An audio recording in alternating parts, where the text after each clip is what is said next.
Umsakazi uJustin Thangobese uthi konke kwaqala mhla umkhwenyana exoxa udaba lobudlelwane bakhe emsakazweni wesifunda ohlelweni lwakhe uJustin Thangobese. Washo-ke naye ukuthi no sebebe ndawonye yonke leminyaka kube nzima kodwa-ke sekunzima manje ngoba bakwazi ukuhlala ndawonye ngenxa yokuthi-ke nasekhaya kusekuhle ukuthi usehlale sonke leminyaka nomuntu ongamthathi.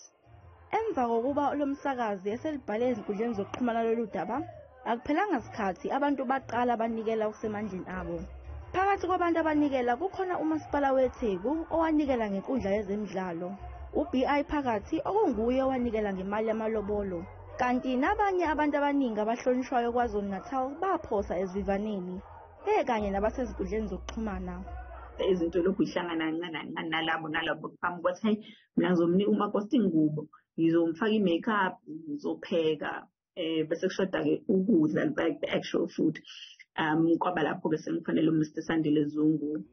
Omunye wabathunga babambe iqhaza elikhulu kulo mgcaco uthi konke kwaba impumelelo yize babe nezinsuku ezincane zokuhlela lo mshado.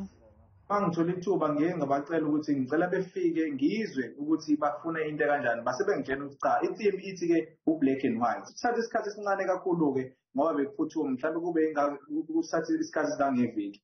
Namanje abantu bakwaNdengezi nasezinkundleni zokuxhumana abawuvali umlomo ngobuhle bomshado.